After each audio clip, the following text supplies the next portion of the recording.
Hi. Welcome to an adventure. This is what's happening today. This whole, silly. Hi, I'm Anthony Wright Day Hernandez, Community Collections Archivist here at Virginia Tech, and joining me today is Archivist Kira, who you may recognize from previous Archival Adventures when she has joined us for Archival Adventures? Food-related adventures, yes. It's been an interesting start to stream so far. As you know, the tech on this show is always in flux. So, today was a lot of behind-the-scenes tech stuff for me, which is fun, but also, tech happens. All right. Hello, Lord Portico. It's good to see you. Hello, Hannah. I see Conciliance also. Thank you for the resubscription. 20 months. It is great to have you here. Hello, everybody who's joining us. If you are unfamiliar, this is a show that I do once a week where I share materials from special collections and university archives here at Virginia Tech. And we stream out to two channels. We stream out to the library's channel, VTUL Studios, as well as my own channel, Rogan 27. So that you're watching on one of those. Unless you're watching the recording on YouTube, in which case you can find us on Wednesdays at 2:30 p.m. Eastern on twitch.tv/VTUL Studios or twitch.tv/Rogan 27. Today, we have some stuff for you relating to early cereal. Oh, not just cereal, my friend. It's going to get wild up in here. We're looking at some Kellogg's stuff today. But first, before we take a peek at what we've prepared there, the land acknowledgement and labor recognition, as always. This is the official land acknowledgement and labor recognition from Virginia Tech, put together by the Office for Inclusion and Diversity. Virginia Tech acknowledges that we live and work on the Tutelo and Monacan people's homeland, and we recognize their continued relationships with their lands and waterways. We further acknowledge that the Morrill Land Grant College Act of 1862 enabled the Commonwealth of Virginia to finance and found Virginia Tech through the forced removal of Native nations from their lands in Western territories. We understand that honoring Native peoples without explicit material commitments falls short of our institutional responsibilities. Through sustained, transparent, and meaningful engagement with the Tutelo and Monacan peoples and other Native nations, we commit to changing the trajectory of Virginia Tech's history by increasing Indigenous student, staff, and faculty recruitment and retention, diversifying course offerings, and meeting the growing needs of all Virginia tribes and supporting their sovereignty. Yeah, my head was in the way. I had to remember some of those words. And the labor recognition, Virginia Tech acknowledges that its Blacksburg campus sits partly on land that was previously the site of the Smithfield and Solitude plantations owned by members of the Preston family. Between the 1770s and the 1860s, the Prestons and other local white families that owned parcels of what became Virginia Tech also owned hundreds of enslaved people. We acknowledge that enslaved black people generated wealth that financed the predecessor institution to Virginia Tech, the Preston and Olin Institute, and they also worked on construction of its building. Not until 1953, however, was the first black student permitted to enroll. Through Inclusive VT, the institutional and individual commitment to UPROSIM, that I may serve, in the spirit of community, diversity, and excellence, we commit to advancing a more diverse, equitable, and inclusive community. All right. So, the items that we're going to be looking at today, this is, instead of a finding aid, I have a listing of all of the items that we have pulled related to the topic of Kellogg's. So these are... I found too many things. It's all my fault. This is the list that Kira put together. It's not even all of it. Of material from our collections related to Kellogg's. And so this is what is available to be perused today. steering will be happening by Archivist Kira. Uh-oh, it is? Because all of the yeah, it's all off to my side. Are over there. I can't physically reach them. So this is going to be Kira guiding us on an adventure through the early history of Kellogg's and cereal generally. Tip of the cornflake, iceberg. Yes. Yes. The cornberg, So the ice flake, I don't know what to call it. you are welcome to look through this. If something piques your interest, let us know, and we will share it on stream, except for one item that Yeah. is on the list, and you're welcome to find a copy near you Yeah. or contact us off stream if you want to know more. We will not be sharing the social purity one on the stream today. We talk about historical terms, and this one is very historical termsy. And we're not going to be putting that one up. But anything else on the list, if you want us to share it on stream, let us know, and we'll take a look at it. So Yeah, and I feel like I need to preface everything today with the history of Kellogg's, and we'll talk about who I mean when I say Kellogg's, is very complicated. It is somewhat apocryphal at times, so it's important to take everything with a grain of salt, except that Kellogg didn't believe in using salt because it was bad. No salt. So it gets even more convoluted. Some of these things we'll talk about are semi to completely apocryphal, so it's hard to prove whether or not they're true. We're not going to talk necessarily about some of the later history of John Kellogg's life in particular because of theories he chose to espouse later in life and my unwillingness to lend any attention to that. Let's just put it that way. Just don't promote them by even I'm mentioning. acknowledging that he did other things in the later part of his life, but we're not going to focus on that today. We're going to focus on some of the early history of both John and Will Kellogg and Ella Kellogg, who was married to John, and some breakfast cereal history, some real fun alternative meat history. So if you were vegetarian diets, which were promoted by these groups, that's what we're going to get into today. We're going to avoid some of the stickier stuff. Alternative meat. Alternative meat. We are going to avoid the sticky stuff because they didn't like sugar either.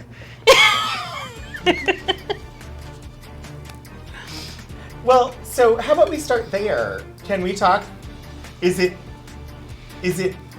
a safe area to begin talking about their ideas on nutrition and diet? Yeah. Yeah. And I think it's a really important place to start because both John and Will Kellogg, they were raised Seventh-day Adventists, and that plays a huge role in a lot of the decision-making they have in the foods they produce later, in the diets that they promoted, and the same was true of Ella Kellogg as well, and the lifestyles that they promoted. It was largely driven by a religious basis, which is not uncommon when it comes to people or organizations promoting vegetarian diets. So I think that's actually a really good place to start, because breakfast cereal is kind of where this all begins, sort of by accident, not even sort of by accident, completely by accident. Okay. So, let's see. With that in mind, I didn't necessarily pick a start, so you have to vamp a second while I... Because this is not organized chronologically, so I'm trying to find early stuff. It's a table that we have to show you today. You can see the nice wood grain. This is a seam between two tables that are placed next to one another. Yeah. I think it really speaks All right, we're just going to start here, even though it's later. Craftsmanship of historical times. The table? Yeah. Oh, okay. Sorry. You said vamp, so I was attempting to vamp. Okay. We'll start with pamphlets because that's like always my favorite place to start. Pamphlets are fun. Yeah, but I don't do your show very often, so I don't know where I'm going to hit camera and where I'm not. So you might have to turn pages. Sure. I mean, I used to have tape on the table, but it was looking really... We'll start with some pamphlets. It was looking really ratty, so the tape is gone. And I don't have any marking tape to put more. And thank you, Lord Portico, for the reminder that you should not take nutritional advice or health advice from anything we talk about today, because we are going to go down some pathways. Yeah. We do not provide medical advice. Right. Yes. Hannah, we've talked about a term, and we just haven't written that command yet. So Well, no, there's Well, we do. Isn't there? I thought there was. Yeah. No, that was just an announcement that Lord Portigo was kind enough to make. Gotcha. So we'll work on it. We need to come up with a command for when I'm on the other side of modding and not modding while sitting here. But anyway, let's talk about The plus Kellogg food stuff. For minus meals. For minus meals. This is probably later than we're talking. So for a little context, because that's what archivists are about. Context? Context. I'm looking to see if there's a date. Okay. Oh yeah, that's got some coffee alternatives in it as well. Ooh, a happy ending to any meal. Questionable. So, as I mentioned, the Kellogg's were raised Seventh-day Adventists, which had a huge influence on their work. Bobbed but curly, so I'm going like 1920s. Yeah, and we have all brands. So this is after like the first breakfast cereal came around. There was more than one cereal eventually. Yeah. And this Technicolor though might be more like 1940s, but we'll see. I mean the hairstyle of the women illustrated. There's no date on it. Yeah. But that one's going off of the hairstyle of the man and the hairstyle of the women as illustrated. It's sometime between the 20s and the 40s. I would say early 40s, though, if it's 40s. So that's also a warning. We're going to go completely out of order here today. So a little bit of context for all this is that in 1876, the Western Health Reform Institute was established in Battle Creek, Michigan, which is the center of our play for today is Battle Creek, Michigan. Everybody's going to get involved in Battle Creek, Michigan. Western Health Reform Institute. Yes. Gotcha. Which was a Seventh-day Adventist institution that was established. Okay. Also, hi, Galara Dragon. It's good to see you. And Iron Trout. Yes, the Wild Elixir is here. Basically, the Seventh-day Adventists paid for John Kellogg to go to medical school. So he went and got a lot of training and came back to Michigan. Mm-hmm. And he took over the Western Health Reform Institute, but he renamed it the Battle Creek Sanitarium. Or, actually, initially it was the Battle Creek Medical Surgical Sanitarium, later shortened to the Battle Creek Sanitarium, because it's going to get real confusing. For people who don't know, can we talk about the meaning of the word sanitarium? Right. So the origins of this word, Kellogg was very specific in renaming this. He actually changed 2 letters in the word sanatorium, taking it from the Civil War context of a place where soldiers would recover from injury. He specifically took this word, changed 2 letters, and was like, ta-da! Mm-hmm. And we're going to make this medical institute. Sanatorium versus sanitarium. Yes. They are not the same. A sanitarium. Yes.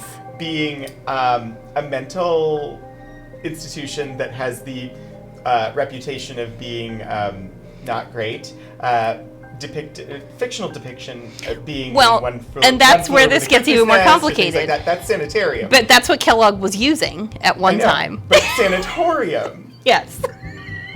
is the health-focused institution as far as the dichotomy of the 2 terms. But yes, they're almost the same term, so they get interchanged in usage. And if we get to the later history of what happened after everything we're going to talk about today at Battle Creek, that actually comes back into play. That semantics comes back into play.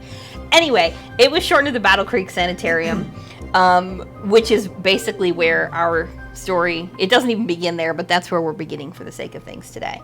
And the accidental discovery of cornflakes. Ha ha ha ha. Accidental discovery. Yes. Well, certain people would say they discovered it. But cornflakes weren't invented. Correct. And cornflakes were discovered. Also not the first breakfast cereal, so let's be clear on that. There was a man named James Caleb Jackson who had a cereal, what was essentially a breakfast cereal called Granula that he was producing early on, in the 1880s. Immediately imagining modern day children's breakfast cereal ads for Granula. Granula would definitely be a vampire and some sort of cartoon, and if it were around and still had that name. Yeah. So James Caleb Jackson invented what he called granula. And John Kellogg was like, oh, I'm going to make some granula too. And then there was a whole thing about, well, you can't call your thing what I called my thing, a.k.a. copyright. We're going to talk a lot about that today. And so Kellogg decided to call his first cereal granola. Ta-da! Maybe that term sounds familiar when you think about breakfast cereal. A term that has become a generic. Correct. Yeah. Term, like Kleenex or... there are others, but my brain has stopped. So basically the short version of this is while working on additional breakfast cereal ideas, that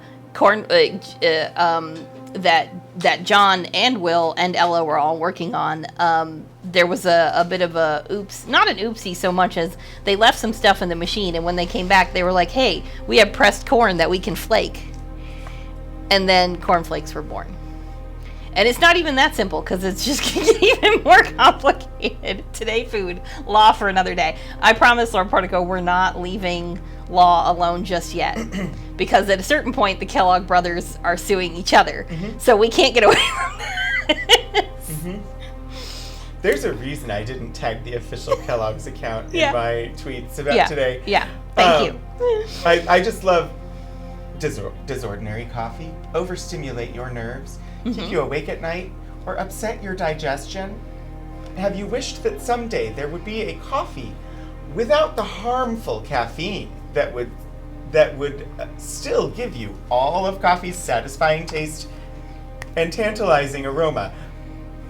Sorry, I question satisfying taste because coffee is very much an acquired taste. Well, and this knockoff is probably even less tasty. Don't wish any longer. Try Kellogg's Cafe Hag coffee. I think it's Cafe Hag. I think it's very European. I know, it's Cafe Hag coffee, but it's Cafe Hag because this is America. It's a blend of the world's choicest coffees, cream of the Brazilian crop, blended with the fragrant Colombian milds. And the caffeine, 97% of it, has been so subtly removed by Kellogg's improved process that not an atom of flavor or aroma is lost. But be sure to make Cafe Hag good and strong to bring out all its deep, satisfying flavor. So it's just decaf. Yeah, so it is, but so here's the thing. The Kellogg's, both the brothers, who ultimately have separate companies and separate entities, this is late enough that this is the Kellogg Company, which would have been one of Will Kellogg's, under Will Kellogg's management, and because he got the name in the lawsuit later, eventually. So this was under Will Kellogg. But they both espouse diets of vegetarianism, no salt, initially no sugar. We'll see that becomes actually a literal point of why the brothers fought over and split up about their products. No caffeine, no alcohol, no tobacco. So we're going to see a lot of things that are espousing the evils of those things and alternatives to them. So this is essentially... They were turn of the century straight edge, but turn of the previous century straight edge. So this was Kellogg Company's at the time... not coffee. We might think of the closest modern equivalent is like Sanka.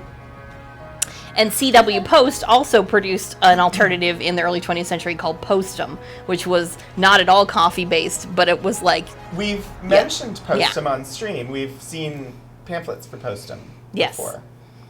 So they had to figure out how to take the fun out of all food and drink. That's my summary of the end goal here. Oh, okay. No. Anyway, so this was just a slip-in ad in this little pamphlet for this coffee alternative. I mean, apparently it gives you a happy ending to any meal. 100% flavorful, 97% caffeine. Free. So eventually a little bit of caffeine was okay, but... Well, I think the 97% is like... They clearly tried to remove as much caffeine as they could, and they couldn't get it all. And as the Kellogg Company progressed, they became a little more progressive in their mentality. So maybe a little bit of caffeine was going to be okay. Like you'll start to see sugar, or sugared components appear in things. On the green page here. Yeah. Accepted.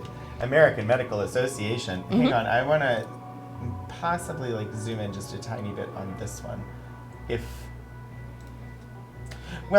Maybe not, because the best thing, Laura, is I don't know how they figured out how to decaffeinate this caffeinated coffee, but they did, and gave us this. I think it was like a dried grind, kind of like not quite freeze dried because they wouldn't necessarily have had that technology, but close to it. But basically, this pamphlet that we're going to look at is just one I grabbed. Is more about Kellogg's All Brand cereal, which you may or may not be familiar with because it's still made today. Some of these cereals have stuck it out a very, very, very long time. Uh-oh. Technology has... Oh, it's just the camera has decided that it wants to time out occasionally now, and I don't know why. I have to restart the camera. That's okay. Well, so we started... I lost all control over the camera, so just give it a second. So we started with granula or granola. We get to cornflakes, then we start getting to all these other things like All Brand.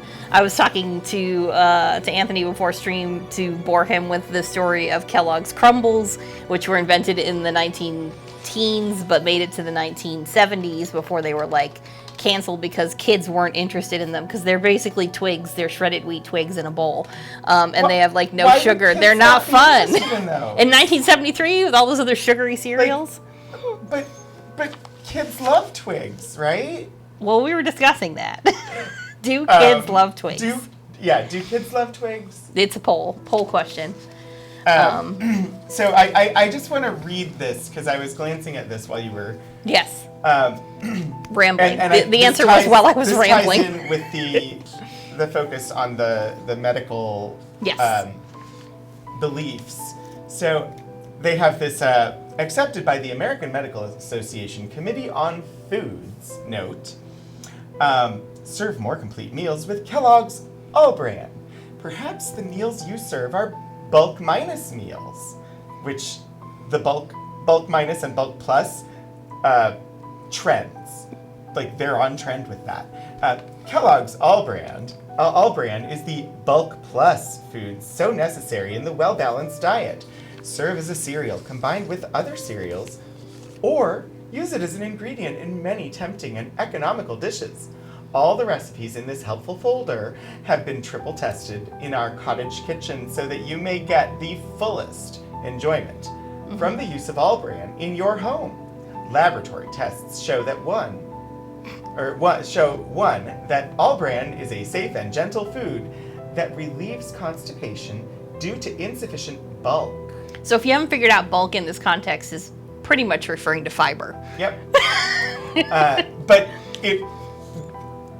the term, the bulk, referring to bulk, we've encountered that in stuff we've looked at on stream before. So, 2, that it does not lose its effectiveness with continued use. And 3, that it is a good source of iron and vitamin B. Kellogg's All Brand is accepted by the American Medical Association Committee on Foods as a natural laxative food for normal people. If you're not normal, then, I guess this is not the food for you. Yeah. And this is signed by Barbara B. Brooks, Home Economics Department, Kellogg Company, Battle Creek, Michigan.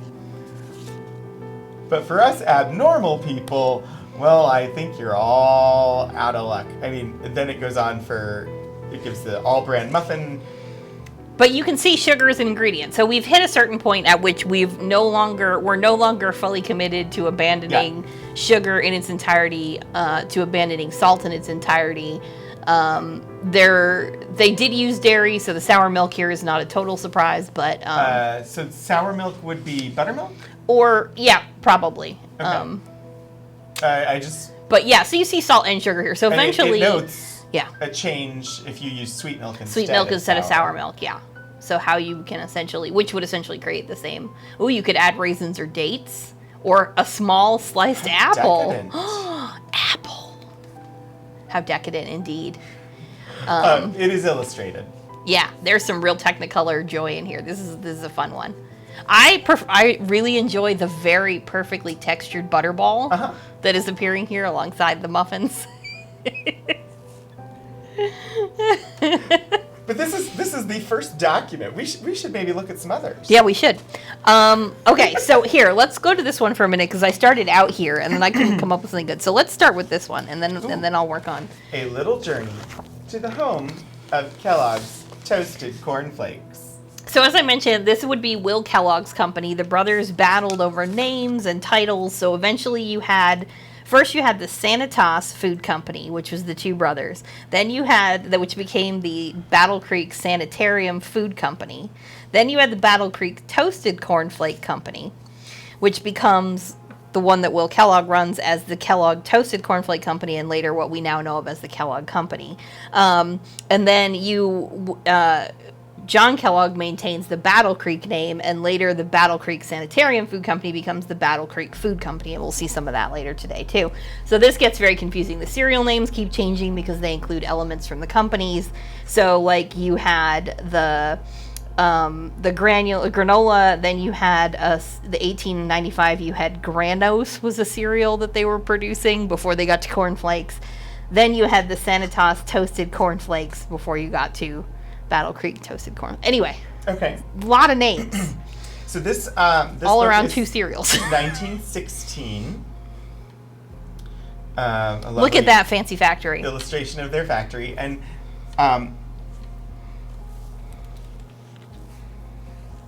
okay. I had to lean in to be able to read. There are words on the building. Oh. Which, if I... There we go. Zoom in. This is Battle Creek Kellogg Toasted Cornflakes Company. Yeah. Yeah. Which is what the name became in 1909 after Will Kellogg won the Kellogg name. Whee! So this is a lovely little, and I can hold open as we go too. This is a lovely little booklet that's all about the factory and how wonderful it is and the cereal that it produces in the best of conditions. Yes, Petal Glum, I agree. Of all the factories you could live next to, this isn't too bad. And both of these, the brothers both stayed in Battle Creek and competed with each other essentially for most of their lives, but also didn't speak to each other for a chunk of their lives until, for most of their lives after the lawsuits. Don't know how living next to the toasted corn factory would smell. I've already been warned by colleagues of ours who have lived in Michigan that the entire town of Battle Creek just smells like cereal. Yeah, so I have previously lived in the Iowa City area, which is close enough to Cedar Rapids that the smell of the Quaker Oats factory permeated the area occasionally. And I imagine it would be similar, but different because corn instead of oats. Yeah. But, so copyright 1916, Kellogg's Toasted Cornflake Company.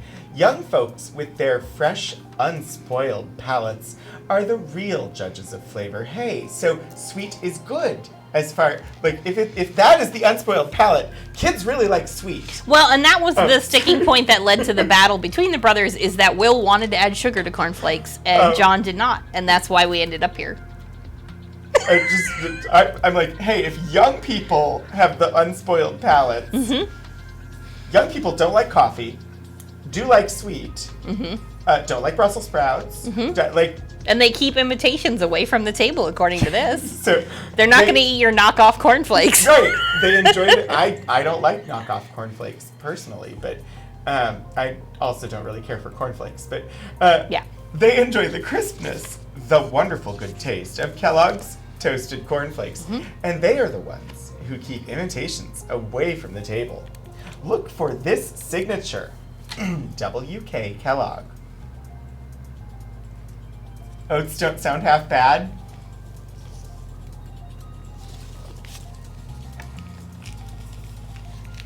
Ooh. Next up, a little journey. Oh, wait. First, we have an ad. And first we have an ad for fake coffee for children.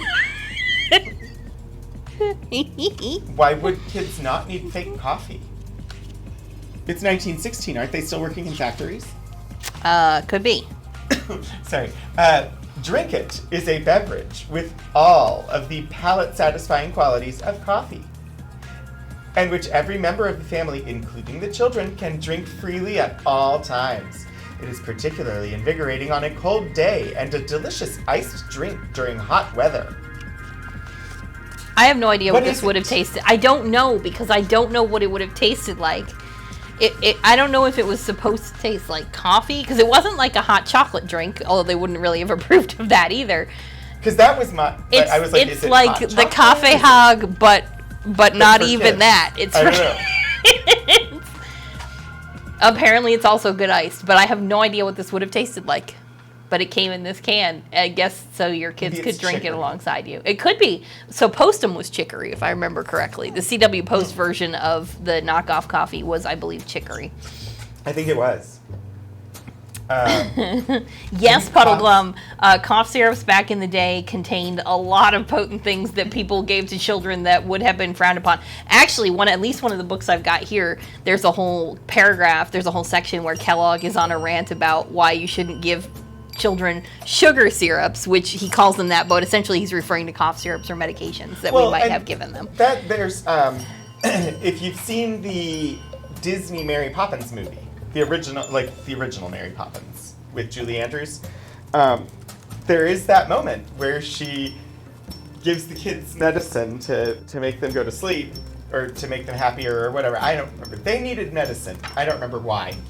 But then she takes a big spoonful herself, and hers is, of course, flavored rum cordial. And that is because, that is a direct reference to the things that used to be in cough syrup. Oh, your family drank a lot of Postum. Yeah. You have just the most interesting life.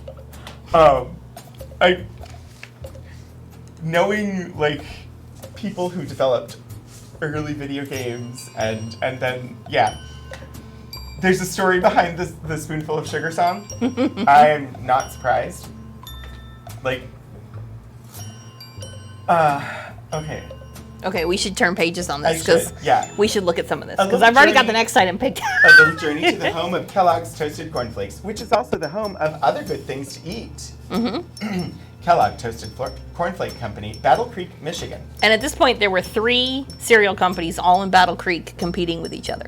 I mean, so Battle Creek was, it was like Silicon Valley, but for cereal, and I don't know what you would call it, but Cereal Valley. Just like at the same time, if you went over to the Twin Cities area in Minnesota, there were multiple companies all making flour. Yes. Oh, yeah. So many flour mills. let's see. So this is done as like a story, right? They do it Yeah. as a woman who's visiting the factory to learn all about how toasted cornflakes are made. So as a visitor to the home of Kellogg's Toasted Cornflakes, Mrs. Evans saw first of all the main office. In front of her, gosh, now I'm stumbling over words. In front of her, stretched a double row of desks equipped with telephones and typewriters. Some of the employees were opening letters that might have been used for a collection of American postmarks containing orders for thousands of boxes of Kellogg's Toasted Cornflakes. In the traffic department, she learned that 20 cars of Kellogg's Toasted Cornflakes would be sent out that night. One car was going to her own town. Now I know why my grocer is never out of Kellogg's, she thought. No matter how many packages he sells, this smooth, splendid system keeps him supplied.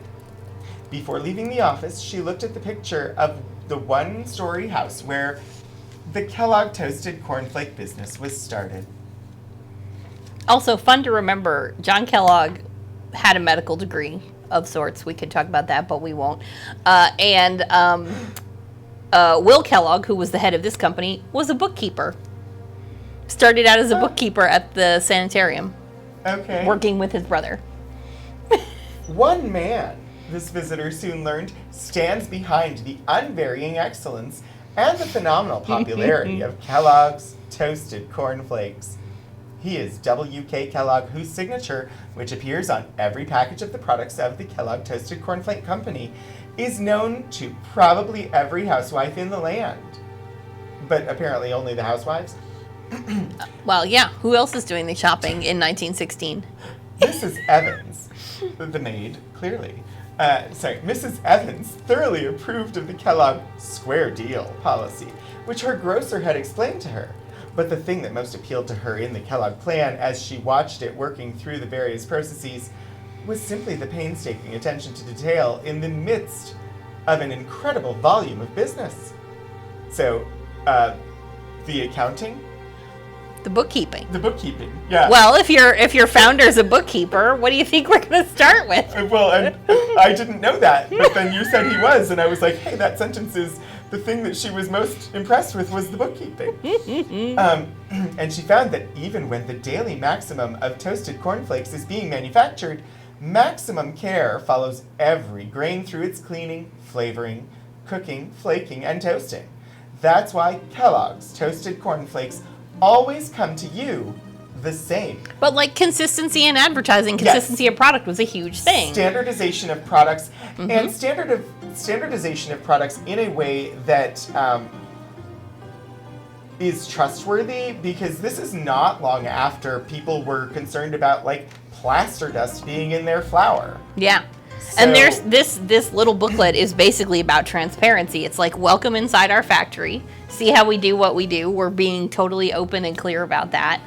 And even if it's propaganda, it's still transparency in some ways. It's clearly advertising, but also, yeah, like being able to see inside and see the operation and feel like you've gotten to know the people involved, so the establishment of that parasocial relationship. Yeah. I don't know that we're not going to read Yeah, the we don't whole need to read the whole thing. thing because there's a lot of but, pages and I want to get to some other stuff. We've got... But they had people living and working on site, so this was a factory, it seems like, from what I've gathered here, is that people ate meals here, some of them lived on site. You can't wear street clothes in the factory. It's nice and clean and sanitary. Hence being a sanitarium. Yeah.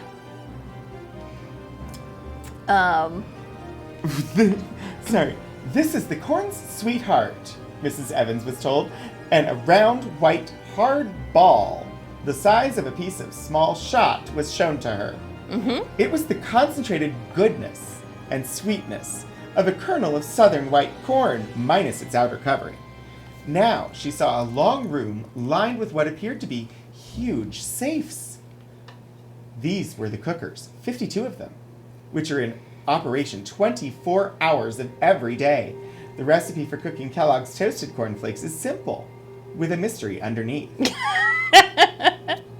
Over each 10 quarts of grits is poured 1 gallon of liquid flavoring, the composition of which is Kellogg's trade secret. In this brew, the sweethearts of the corn steam for 3 hours until they have absorbed the flavor. I'm going to guess there's sugar involved. Yeah. The many imitations of Kellogg's Toasted Cornflakes, the original, have never been able to imitate this delicious flavor. That's why many times more Kellogg's is sold than all of the imitations combined. Yes, probably sugar or MSG, and I'm pretty sure in this case it's sugar, not MSG. Yeah, it's sugar. It's definitely sugar. Secret flavoring. Also, high shadows. Yeah, so we have this whole tour of the factory, I mean, this is like how it's made. Yeah. But like the TV show, how it's made, except before TV. Yeah, it's the book version. Because they're showing all the machines, which they're confident. Because 1916, they're showing exactly how they make this stuff. And apparently don't have real concern that anybody's going to use this as a guide to make a comparable product. Well, their biggest competition was right down the road in either direction, and one was John Kellogg, who already knew how to make this, and the other was C.W. Post, who, like I said, also is intimately tied into this story because he was briefly treated at Battle Creek Sanitarium, which was how he was exposed to the entire process of how cornflakes were made, and then he went off and started his own company. Ah. Talk about pseudo copyright infringement. So he never called his cereal the same. He came up with the totally different. So Post cereals came from a guy that was in the early days of cereal development at the Battle Creek Sanitarium before the Kellogg Company became a separate entity.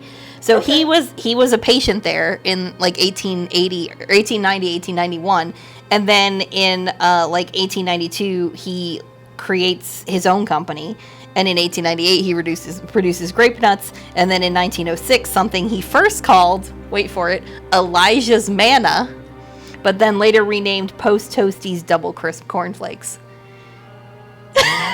So Post's entire inspiration, apocryphally, but probably somewhat anchored in reality, came from his experiences at the birth of cornflakes in the Battle Creek Sanitarium. So you mentioned there were 3. Yeah, because John cereal Kellogg companies would have been running Battle Creek Food Company at this time. Okay, so it was John and Will and C.W. Post, Charles and Post. they were all in Battle Creek, Michigan. They were all in Battle Creek at the same time. Who were their competitors outside of it? Did Quaker? Quaker might have been on the market by so these companies run at least into the mid 20th century, if not longer, because Post and Kellogg are still around. Battle Creek disappeared after World War II. It was bought out by another entity. Quaker Oats would have already been started, so they would have existed as an oat company, not necessarily a cereal company, but oats, and that was in Pennsylvania. So, so yeah, there would have been competition elsewhere, but like, and there were other cereals on the market, but honestly, Kellogg and Post, I think, held the largest like portions of this market, and probably still do because they've consolidated so many companies and so much so many entities now. The way things are today, it's almost surprising they're not the same company. They're not. They've managed to stay separate. Oh, yeah, there were Grape Nuts Flakes at one point, too. Yeah. Historical terms, but in images.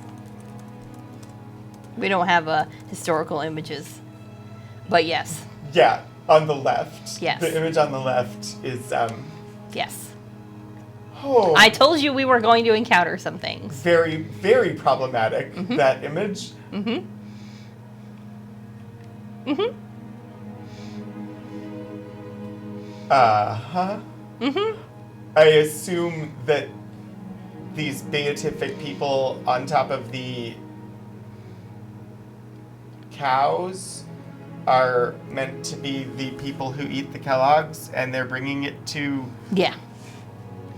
The people that Thank you for your gift of introduced corn. Look what we've done with it. That's exactly. Mm-hmm. Yep. Yeah, Yep. Puddle Glum. Oh boy. Yep. Indeed. Yep. Move along. Wow.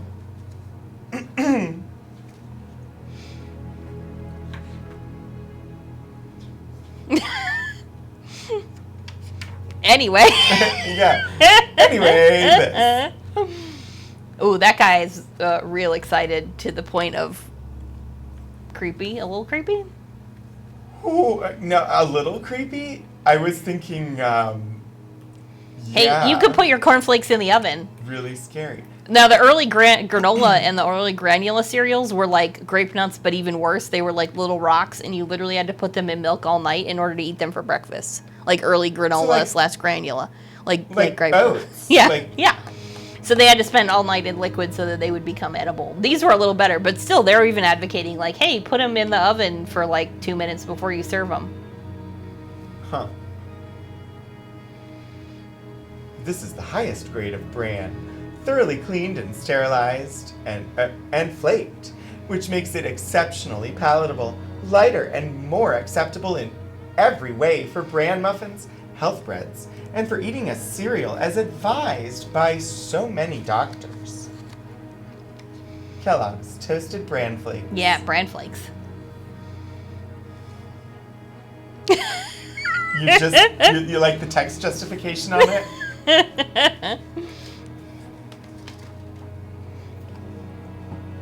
It's just, wow. Mm-hmm. Oh, and crumbles. There we go. Yeah. There are the crumbles, which were whole wheat last, twigs. In crumbles, there is a whole wheat food with all of its bodybuilding food value, its protein, phosphates, and mineral salts so necessary for growing children, plus a delicious flavor, which makes the wheat a joy to eat. Kellogg's Crumbles, all wheat, ready to eat. W.K. Kellogg. Hashtag not sponsored. Hashtag not sponsored. I also love old-timey ads, Puddle Glum. It's one of my favorite things. I think I got more of those today. So, we spent quite a bit of time with that, but also it was very interesting. It's some good context for what we're talking about. But in fact, I'm going to jump us back in time ever so slightly, and we're going to look at everyday dishes. So I mentioned John Kellogg and his wife often collaborated. And I do want to mention her because some of you may know I do a lot of work around women's history in general and women's history in food context. And I think one thing that's historically been downplayed, at least until more recent times, is the role that women had in some of this. So Ella Kellogg was, in her own right, quite the prolific writer. She wrote 7 books, cookbooks, dietetics books. She was basically an early founder of what we would consider the field of dietetics. She founded a cooking school and a school of home economics. She was an author of books and articles and editing. At various times, she led organizations that focused on childcare, motherhood, dietetics, hygiene, and the topic we did take off the table today of social purity for reasons.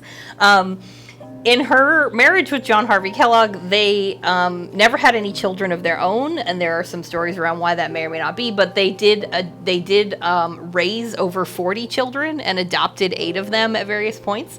And as I like to point out, the last point, she happened to be married to John Harvey Kellogg, and she's somewhat, I think, overshadowed by that, but her work was really integral to what he was promoting, but also what she was doing. So this is a book that she authored in 1900. This might be the 1896 version. And anyway, eventually it was reproduced like many of her books.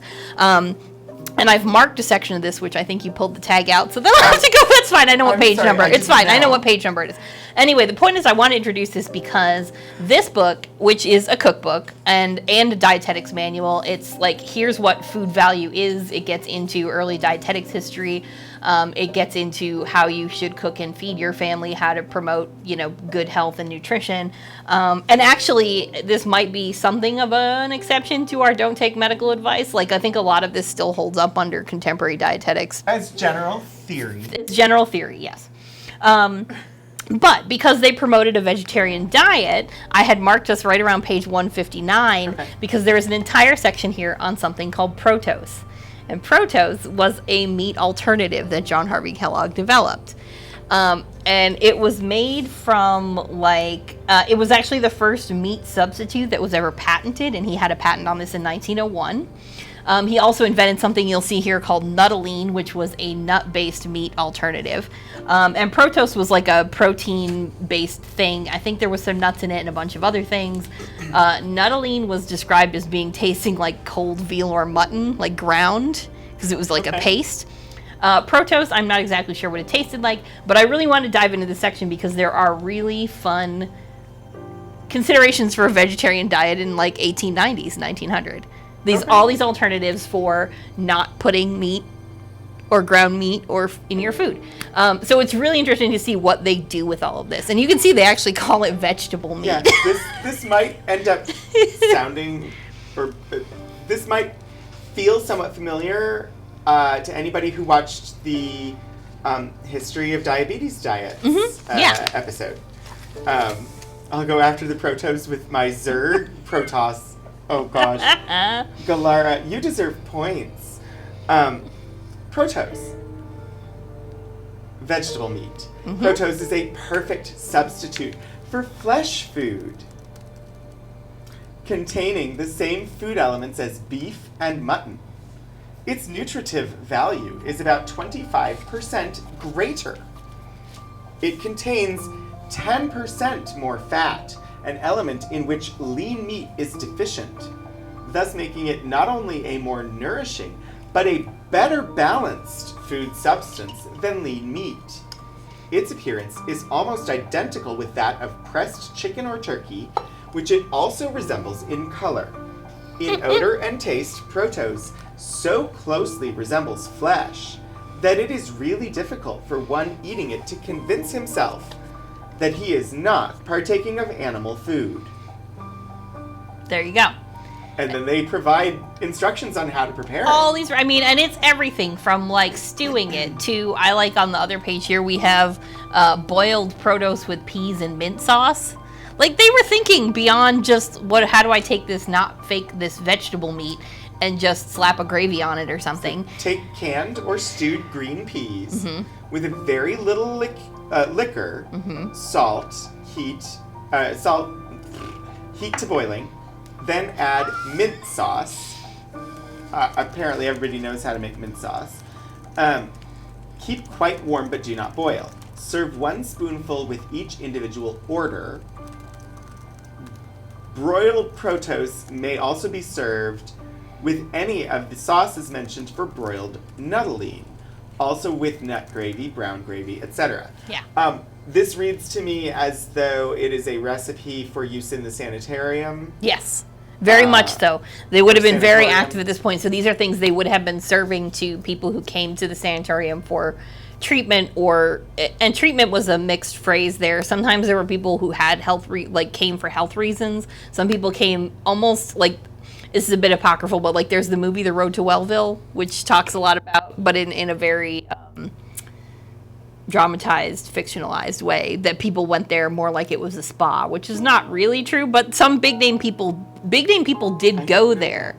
Oh, it's a thing. The Cure for Wellness. No, the which Road also to yeah.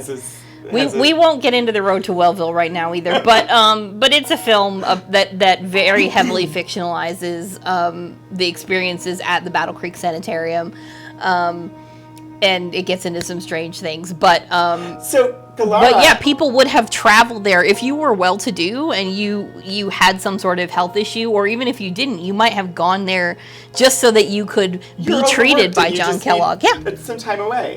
Galara, you're right. Fake meat products in the 1980s were not very good, but that doesn't mean that fake meat products from 1900 were just as bad or worse. Electric vehicles were not great in the 1980s, but electric vehicles in the 1920s, we looked at those and they were amazing. So sometime between 1920 and today, when electric vehicles are starting to take off again, they went downhill. We forgot how to do electric cars. So the same could be true here. The protose and nuttolene might have been amazing, and we just forgot how to do them and are rediscovering meat alternatives. I don't know that for sure, but it's possible. I don't care how you prepare it. Vegetable meats will always have a different texture, and I will always be able to tell it's not actual meat. Hannah, generally I have the same experience. The one time I would say that I was unable to tell a meat product from a plant, and it's not even really a plant-based, from a non-meat product was comparing scallops to king trumpet mushrooms that had both been grilled. And so once they were combined with like side dishes and sauces and stuff, I couldn't really tell the king trumpet mushroom discs from scallops. But otherwise, yeah, most of the time meat has a different texture than whatever meat substitute. We got a good fun crossover, produce and granola roast. How many products can we put into one recipe? And Alice, you are right. Seitan has been around for an incredibly long time. So also another fun fact about John Kellogg, he has the first patent for an acidophilus soy milk because he got very into soy as an alternative as well in the late 19th and early 20th centuries. So he actually patented one of the first acidophilus soy milks. And seitan was actually one of the primary foods recommended for diabetics. Yeah. So I got distracted by the crossover where we got into Protos and granola. So how many Battle Creek products can we put into one dish? Well, you just need to add some Nuttolene and... Yeah. Or true. Put it in a nut gravy. You could have made a nut gravy with the Nuttolene. Exactly. See, you got this figured out. Yeah. But, like, we have scalloped Protos. I mean, we're almost treating it like potatoes. We've got it with vegetable oyster mushrooms. We've got cutlets. I read the description. Mm-hmm. What was it made of? I don't know. I have not found a good... I think it was a combination of things. I think it was meat, or nuts rather, and I've not found a good description. But I suspect it was probably like... Because it was protein-based. So it has to have had like maybe nuts, maybe there was a soy element. Because like I said, at this point, Kellogg was very interested in soy as an alternative. But I've never found a good... He was very proprietary about it, which was weird, because when they first discovered cornflakes by accident, he was willing to tell everybody how they were made, which was part of the split. But then when he started making his own things, he started patenting them, because he was like, my secrets for what I make. Here's another fun one, Protos and rice cakes. Mm-hmm. Early interesting thing to see there. Which are not rice cakes like we would think of the ones in the store today. They're like cold boiled rice that you like mix with these things and make it, I guess patties would be a really better way to say it. So anyway, we have all these recipes for this. We can make croquettes. We can make all these things that you would traditionally use meat for. But we could use our fake meat. And there's even some desserts or things that edge on a dessert. Questionable. We have Protos with jelly. We have a nut butter pie crust, nut butter sandwiches. Graham water gems. That's a reference to Sylvester Graham, who was the father of the movement that started all of this, because he was into the whole wheat breads and opposed to white bread, and Well, and so some of these things sound like they would be very useful for people who need. Specific diets for specific health conditions. Yeah. My brain... people who actually medically need gluten-free, a nut-based bread... Yeah, Galara... that they worked out how to do. I have a recollection of... Galara, I have a recollection of some grape nuts-based muffins that were forced on me at one time.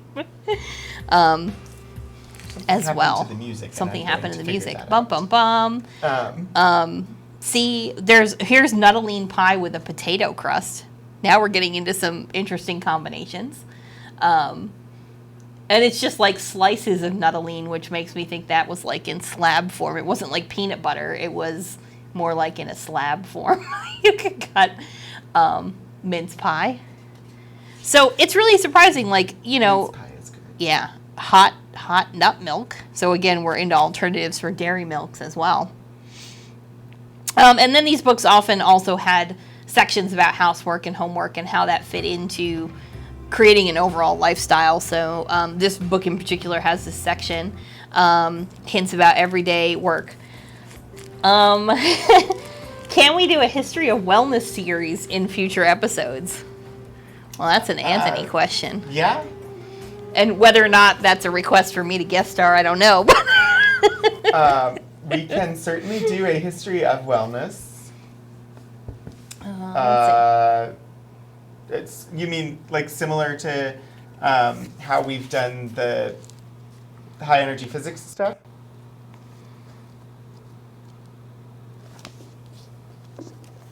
Don't mind me, I'm looking at other things that are next to me to pick out what we're going to look at next. A mini-series, Mini-series sounds... Yeah, we can totally do that. I'm trying to get, some background music because the background music quit working. Dun, dun, dun. But, let's see. Other things? Let's see. Rice Krispies. Yeah, let's look at that. We should talk about Rice Krispies. We should talk. So those came along later, and this is an ad because I'm just grabbing things off of the selection of things that we pulled. Hannah, I'm sorry. Oh, 5 to 10 seconds of stream and then buffering. Oh, yuck. There's always someone's ISP that doesn't want to cooperate. So this is we have a little 1933 advertisement for Rice Krispies, and we'll see how well this goes. This is going to be a little weird to show on stream, but we'll see how it goes. So even back in its early days, Snap, Crackle, and Pop had a role in Rice Krispies. And this is a little, like, kind of, it's not quite a flip book. It's hard to explain. It's got 3 different strips of paper, so I'll show you. They all kind of move independently. And they open up to this little ad. So we have, which now I can't read, I'm sorry for the weird angle. I'm at a weird angle, so I'm making all of you look at things that are in a way that makes sense to me. I can zoom in and you can look at it on the screen. There we go. Yeah, so this was an advertisement that was targeted at kids, and we've looked at things that are targeted at kids before, and how those are often formed different and developed in a certain way to reach their target audience. So this is Fold Yourself a Lot of Pictures. So this has already been torn along the lines that were indicated, so tear the 2 pages with cut lines along all such lines. Then see how many different combinations of pictures you can make by folding one section over another. Rice Krispies have wonderful flavor. Do they? I mean, there's nothing wrong with them, but I don't think them as having a lot of flavor. I think it depends on your palate and what you like. Yeah. Oh, there we go. Yeah, Rice Krispies are good if you smother them in melted marshmallows and butter. Rice Krispie treats are good. Personally, I like the taste of Rice Krispies. Rice Krispies have an inoffensive flavor. Like the toasted, like, puffed rice is one of my favorite cereals across the board. So we have, like, these 2 different strips, and they fold in different ways and unfold in different ways. So that's how we can make different pictures. We can open this all the way up. See, there we go. Nope. It's fighting me at every turn. There we go. Fine for the children's evening meal. They actually crackle in milk or cream. Sealed in a wax-tight bag. And these wax-tight bags are things that come back again and again when we are looking at Kellogg's, because they use them to do the individually boxed cereals that you can still get at, like, hotels these days, or they use them at summer camps at one point. We'll maybe look at one of the summer camp pamphlets because they're really fun. So, they were nicely sealed. And so, like I said, this is little kids advertising. So you can turn, the whole idea is that you can fold things over in different ways to create different versions of the picture. Ooh, that's very loud in my ears. Speaking of marketing, one of today's greatest marketing triumphs in the entertainment field is video games. It's a business which has tripled its size in just 3 years. I can't hear it. Okay, it could go down a little more then, because it's you can't hear it at all. It's very loud for me. Thank you. So we have this little ad where you could just turn the different sections and pages over to make different pictures. And this was 1933. I forgot what year Rice Krispies premiered. And then we have a little explanation on the back. Listen, get hungry. Hey, there we go. And there we go. skip to one that doesn't have words. Where it doesn't, then I feel like I'm shouting over a voice in my head. Yeah, so one of the sure ways to make children eat happily is to serve them Kellogg's Rice Krispies and milk. Here's a cereal that they will be delighted to eat. Those toasted rice bubbles actually crackle in milk or cream, a sound that says, listen, get hungry. It makes no difference whether it's breakfast, lunch, or supper. Why no Oxford comma? A bowl of Rice Krispies is always welcome, and you'll have a real treat in watching the happy youngster listen and then eat. Sold by grocers everywhere in the red and green package. And again, the ones that were sold as individual boxes or in little, with that wax tight, those actually can be converted to a bowl. Like those are the ones you get at summer camp, like I said, or hotels, where you can rip the side off and the cereal becomes its own bowl. But again, we have this like quality guaranteed made by Kellogg in Battle Creek. So this idea of tying to this identity. 1933. 1933. Now we have a blue box, if I remember correctly, for Rice Krispies. Maybe not. I know it's not red. It's not like that. It's not anymore. green anymore. That's Yeah. for sure. Blue, possibly. Yeah. Good eating for health. Yes, it is blue. Okay, thank you. 95 delicious recipes. 36 appetizing menus. Battle Creek Sanitarium Health Foods. Which I believe is actually just the Battle Creek Food Company, which we're back to John Kellogg. The Rice Krispies would have been Will Kellogg. Apparently not dated. Yeah, apparently not dated. A lot of these, some of them. Yeah, this is back to John Kellogg because of what we're promoting. Protos again. Yep, in a can. And you can see it comes in a can. Nice. They were put there by a man. This is And, how I get myself uninvited from the show ever again. No. Savita. Yep, Make ordinary dishes taste special. quote unquote special. This is a yeast and vegetable product exceedingly rich in vitamins B and G. It adds a delicious, meaty flavor to soups, gravies, vegetables, and sandwiches. Economical. So I feel like this was somewhere between a Vegemite and a like bouillon substitute. That Based on the sounds description. like it, but then also, like, it says it started off yeast and vegetable product, and that's where my brain went, but then I don't know. But this is the recipe booklet that can't even describe But then all they of have the a health. table sauce. And then they have a table sauce. Flavor, vitamins, and good minerals. Not merely a flavor. A highly concentrated food, richer in flavor than condiments. Rich in vitamins B and G, these vitamins are essential to proper growth and maintenance of health. They aid digestion and elimination and guard against nervous disorders.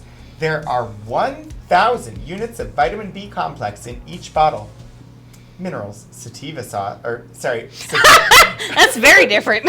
Savita. They would not have approved of that. I see it and my brain is flipping it because I'm familiar with the other word. I've heard of the other word. This is a new word. Savita table sauce contains the minerals copper and manganese for tissue building. The bottle looks like a Worcestershire sauce bottle, but yeah, not sativa, Savita. Mm-hmm. Very different. Oh, apparently the package is orange. Yes. Sanitarium figs? Those are just canned figs from the Battle Creek Sanitarium. I don't know if they were growing them. It doesn't seem like a fig growing environment, but And ripe olives. But please note, you can make them into a cocktail, with some lemon juice and orange juice. By which they mean something you would consume before your meal, not an actual cocktail in the sense that I've talked about on the show before. Savita stuffed celery. Uh-huh. 1 cake Philadelphia cream cheese. A half a teaspoon of Savita. It seems like maybe it shouldn't be called Savita stuffed celery if it has so little Savita. I think it's real potent, though. It'd be like putting, bitters or MSG in. I think the idea was that it was super concentrated. Interesting. There we go. Some Protos in full color. I knew there was some somewhere. It is. Behold the Protos loaf. Protos loaf, yes. In all its loafy goodness. With onion and cracker crumbs and warm water. You must and construct melted butter. additional pylons. Mash the Protos, add the salt and chopped onion, stir in the beaten eggs and melted butter. Yeah. Add the Savita Ooh, you can cover it with cheese. to the Protos mixture. Oh gosh. Now I've got sativa and Protos together. Mm-hmm. Then add the cracker crumbs. Form into loaf, cover with strips of cheese. Cheese makes everything better, If so desired. I'm And going to bake add the cheese. in a 'cause- moderate oven, 1/2 hour. So that's around 350 to 375 for those of you who are not used to early 20th century and late early American I mean, oven temperatures. it is a meat substitute loaf. Yes. It is meatloaf with Vegemite. Yeah. But you can also jelly it. No, thank you. Because I can't make it through any sort of show or any sort of discussion of food history without talking about gelatin. Jellied Protos, would that just be Protos in aspic?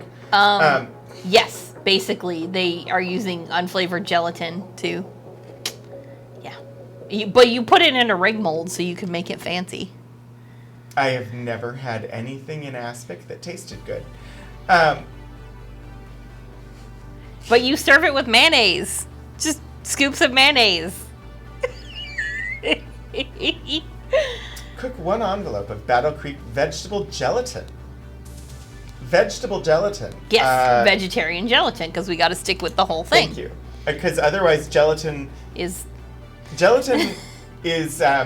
made from portions of animals that otherwise do not get used for food purposes.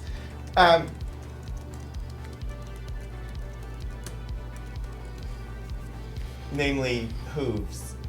So far, we're not selling this well to chat, Anthony. They're not interested in any of our Protos recipes.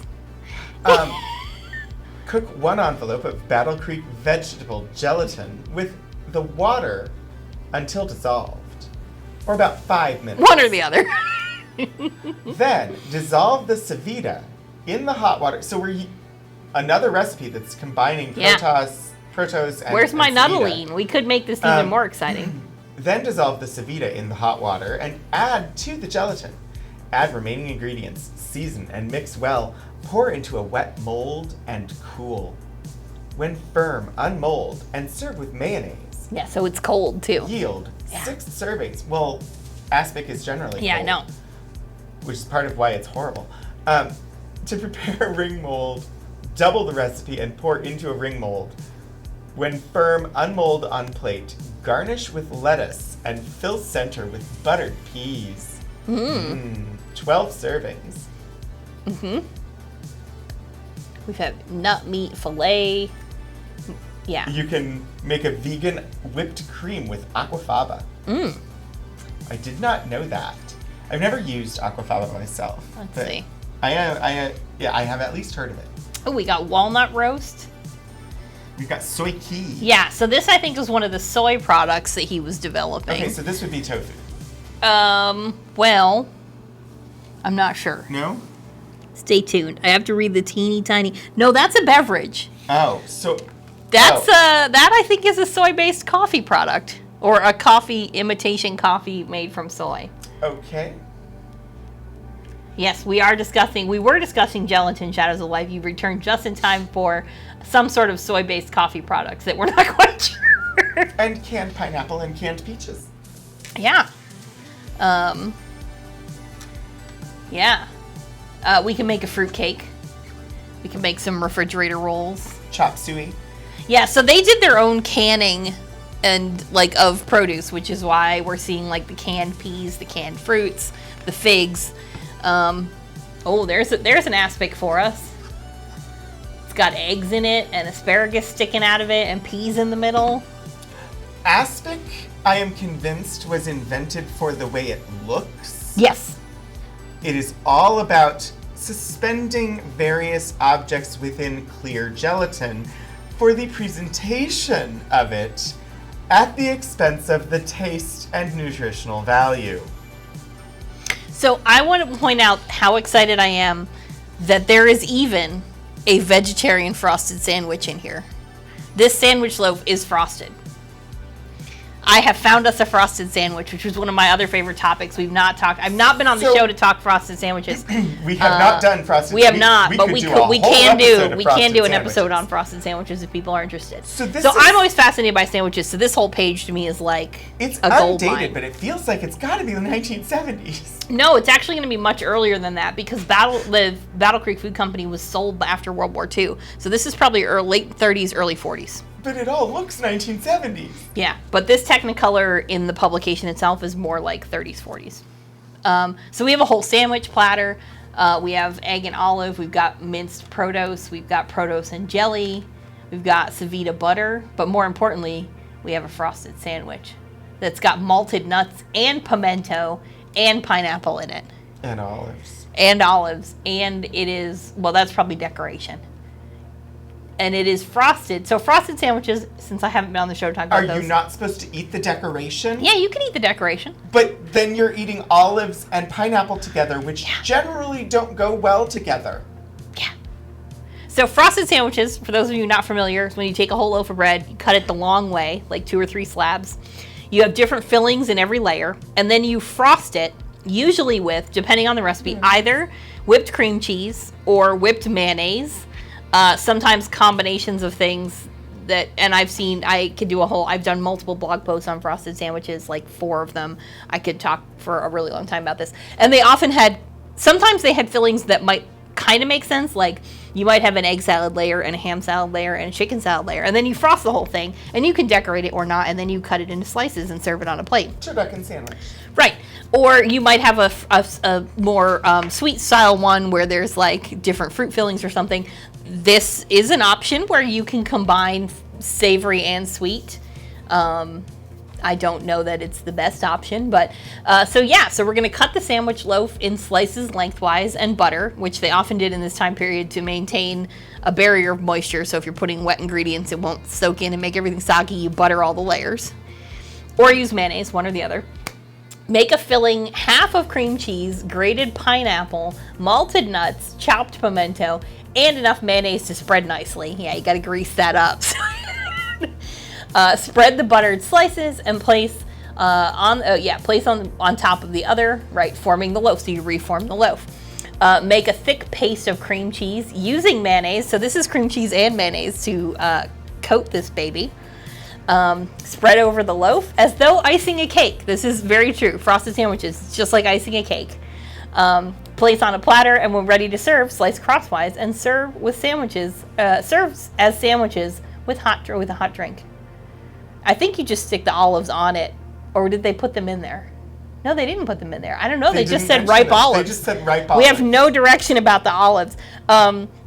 Shadows of Life. Yes, egg and olive was often a common filling in the 30s and 40s. They were relatively cheap ingredients that you could stretch by mixing with mayonnaise or cream cheese or other things. So kind of a not uncommon combination of fillings. I don't have a problem with eggs and olives together. Now I want to do a sandwich. I want to do a sandwich Pineapple show. And olives seems weird, but also pineapple was very much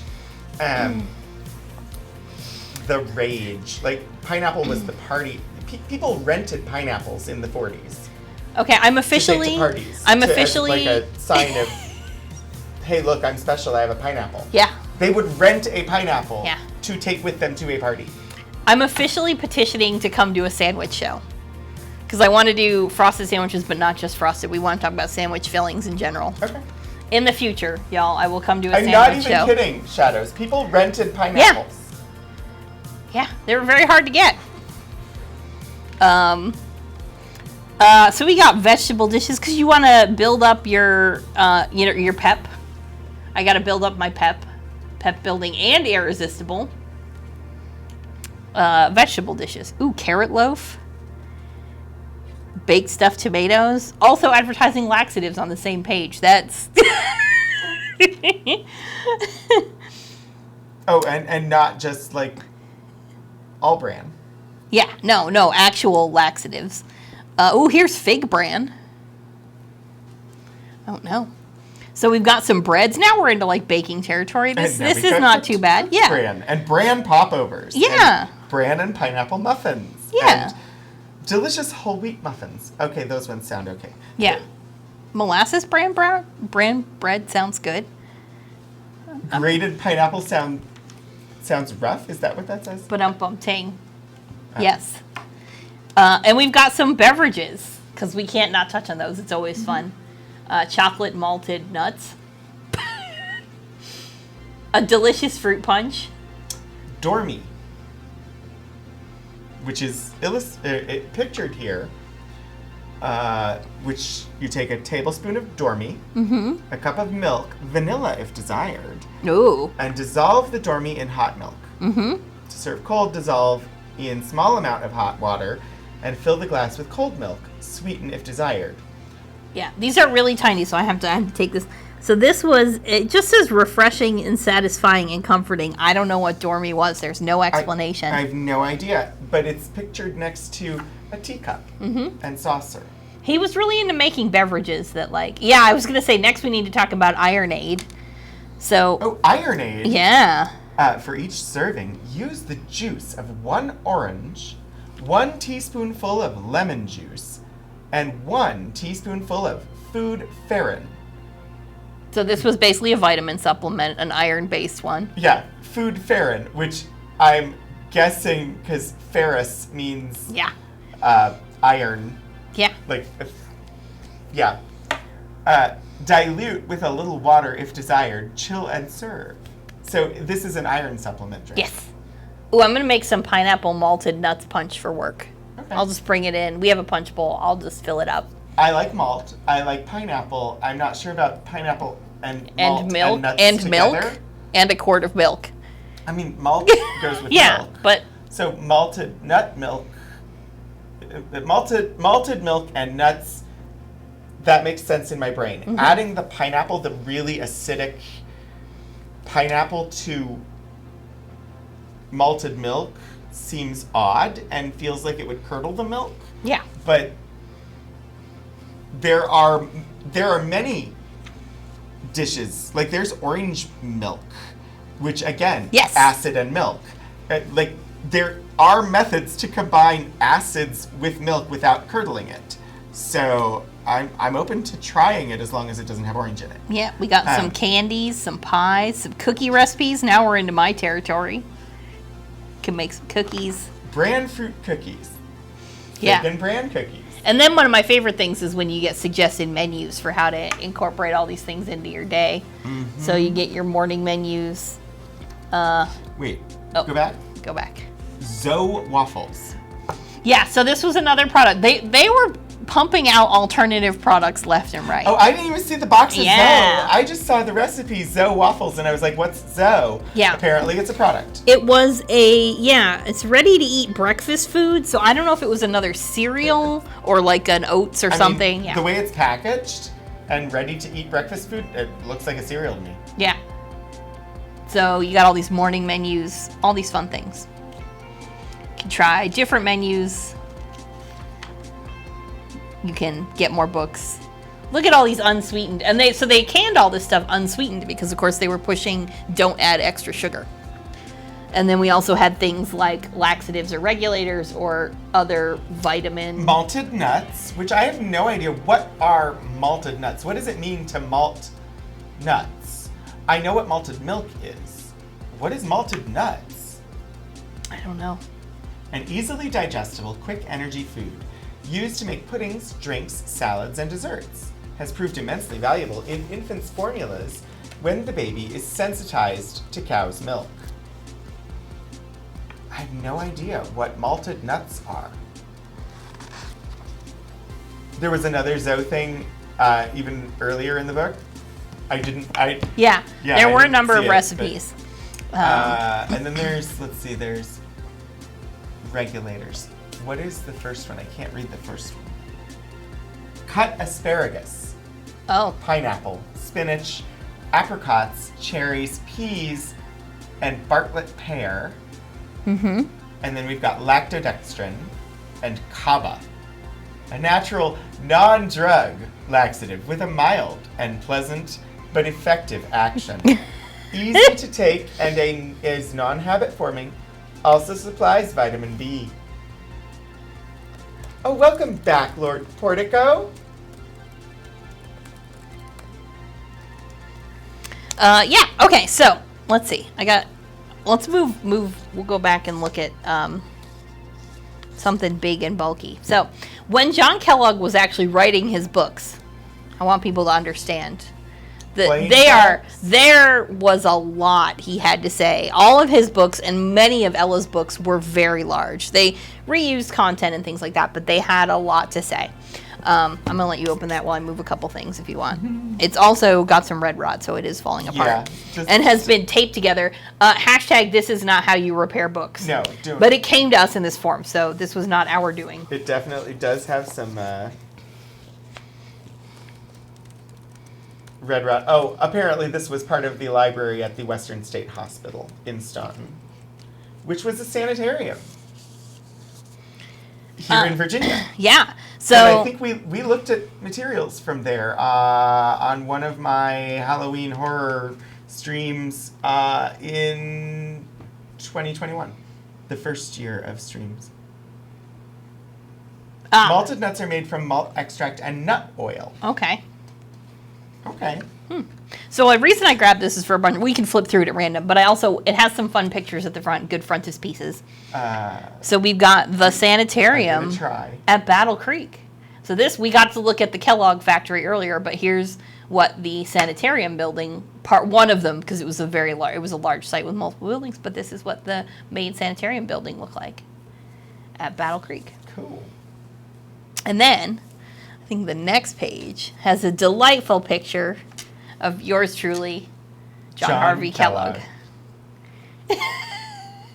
Yay. Exactly what we wanted.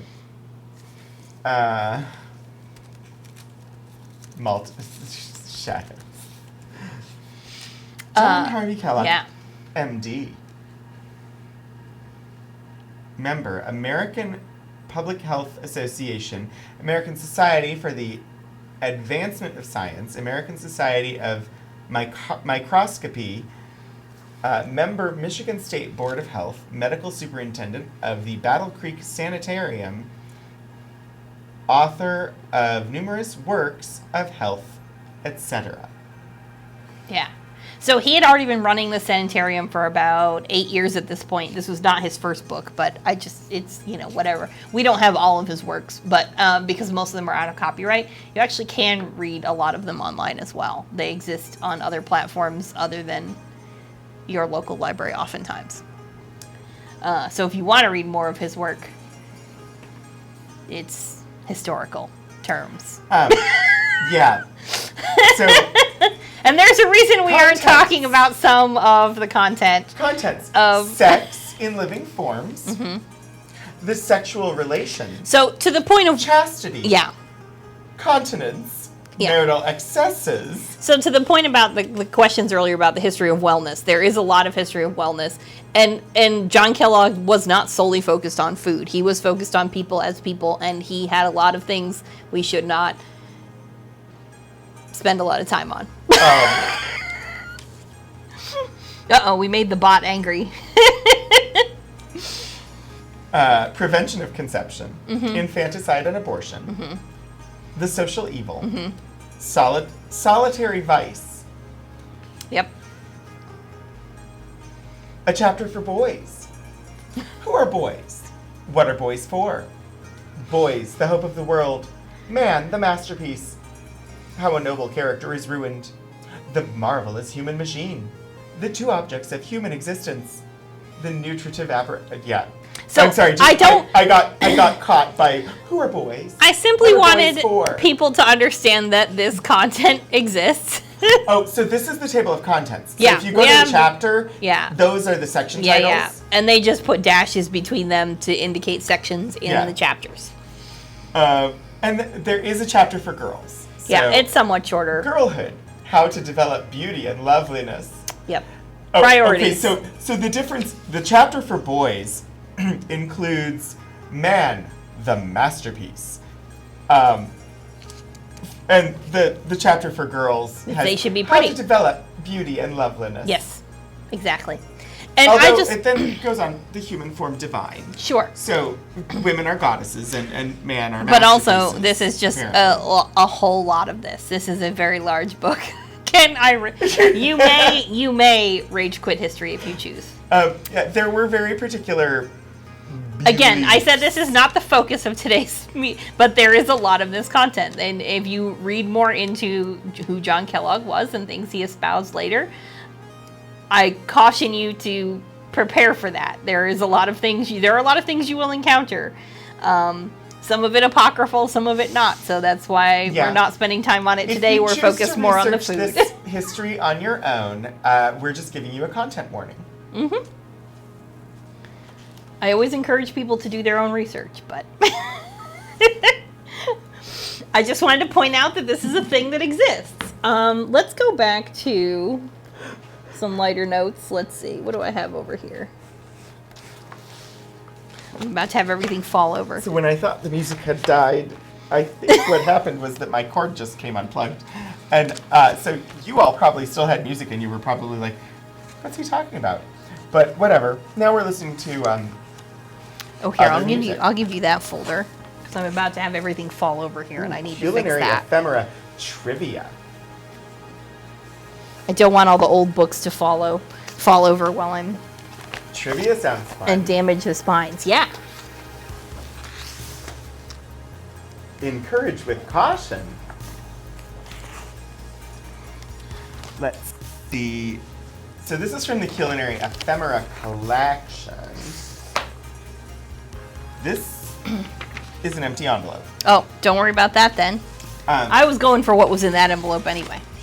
We have the Wheel of Knowledge. The Kellogg's Wheel of Knowledge. Wheel Interesting of fact. Knowledge. Yeah, Wheel of Knowledge. Interesting facts about the United States. And also cornflakes. Because they're everywhere. Well, no, but they're right there. Cornflakes. It looks like a decoder ring style, or like a decoder thing. But, okay, so you spin the wheel to point to a state on the exterior, and it will give you facts. It is presently pointing at Iowa, Hawkeye, map number 14. Do we have the maps that go with this? No, we do not have the maps that go with it, alas. This is all I have. Not surprised that we Just don't, the wheel. But also had to ask. All right, so I'm going to zoom in closer so we can actually see the detail So it's pointing to Iowa. So this will be trivia about Iowa. Important city other than the capital. And they list Sioux City with a population of 79,183 whenever this was printed. Yeah. I do not know when it was printed. 1931. Copyright 1931. There we go. Capital, Des Moines. Rank in population, 19. Rank in size, 24. Principal river, the Des Moines River. Population of capital, 142,559. Square miles, 56,147. Year entered Union, 1846. And the total population of the state of Iowa, circa 1931, 2,470,939. Okay, we have a request for Wisconsin, so I'm going to borrow this for a second. Oh, yeah, and find Wisconsin. It was on Iowa, because Iowa is roughly at the bottom of the wheel. So that's why we started with that. Plus, I know that we have viewers from Iowa, so... Okay, I guess we turn it that way then. Yeah. So that it lines up better. Oh, Wisconsin is in the Pep corner. Just so you know, Pep. Kellogg's Pep. Pep bran flakes. Bran flakes. So Wisconsin, what is the, I don't know, so Wisconsin, it says it's Badger? the nickname. It's the state nickname. Oh, okay. Because Virginia is Old Dominion. Gotcha. I was not figuring out what it was, because Arizona is baby? Apparently, it's the baby state. Like, I knew Iowa was the Hawkeye state, but... Yeah, so, yeah, and it says name of state, nickname. I assume. Where? Nickname, map number. There, thank you. I was looking for the key to tell what it was, and I didn't know. So, yeah, Wisconsin, the Badger State, map number 48. Important city other than the capital, Milwaukee, with a population of 578,249. The capital, Madison. Population of 57,899. Oh gosh, I totally missed this one on Iowa. We'll have to go back.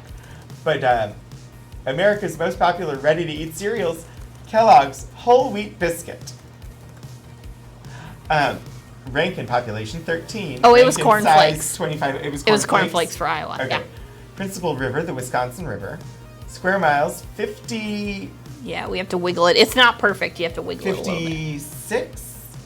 068, yeah. Yeah, 56,066. Year entered the Union, 1848. Population of the capital is 57,899. Population of the state, 2,939,005. Yeah, it is pretty cool. Sure, we can do New Mexico. I think we also had a request for Ohio, if we can... Well, so we just did one for Shadows, right? No, wait, no, Wisconsin? was for Puddle Glum. Oh, it was Puddle Glum. Okay. Yeah. Yeah, so we'll do Ohio and New Mexico. It doesn't turn super great, so we have to pull it off camera so we can realign it. It's also, the font is incredibly small, so I had to find Ohio. Ohio's in the All-Brand corner. Ohio, we're the hitting all the Buckeye corners. State, map number 34. And, let's see. Important city other than Cleveland. Yeah, important city other than the capital. Interesting that they picked Cleveland, because, like, and with Iowa as well, they picked Sioux City, and I'm like, yeah, Des Moines is the capital, but, like, there are multiple possible selections for an important city other than the capital. And Ohio is the same. Like, there are a lot of cities they could have picked for that. But they chose Cleveland at 900,430. The capital, Columbus, with a population of 290,564. Kellogg's cornflakes. Rankin population, 4. Rankin size, 35. The principal river, the Ohio River. Square miles, 41,040. Year entered the Union, 1803. Population, 6,646,697.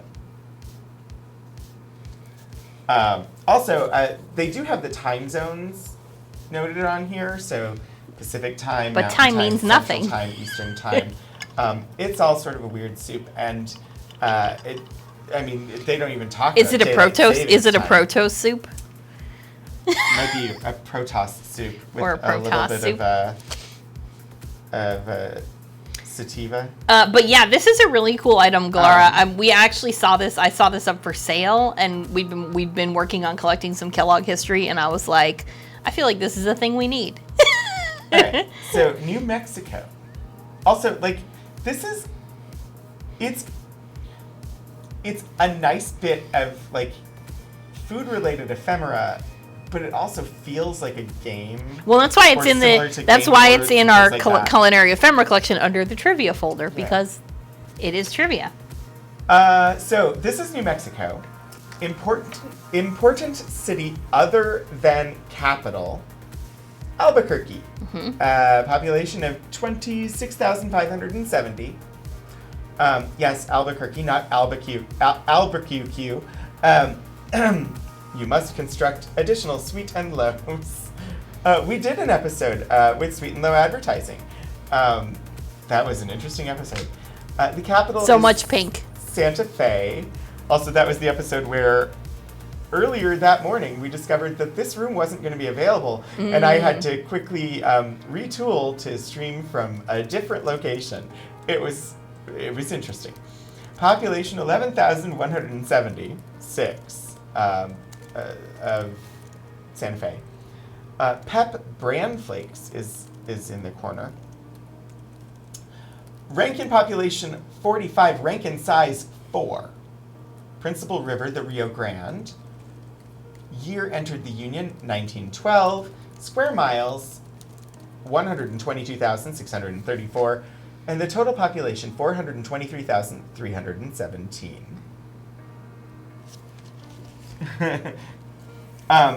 I did want to look real quick since it's here and it's fun. Yeah.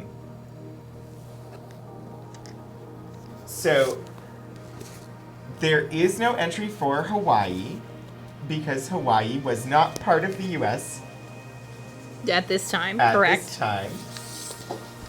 Also no Alaska. But there is District of Columbia. And so the fact that District of Columbia is on here, I wanted to take a look at it and just see. There are 49 wedges, one of which is District of Columbia. So there's 48 states minus, so it's the U.S. but without Alaska and Hawaii because neither one was a state yet.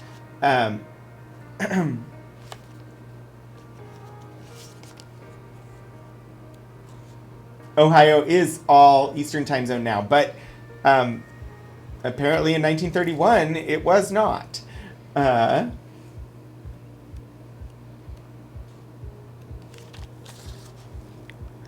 All right, so the District of Columbia, apparently it has no nickname. No.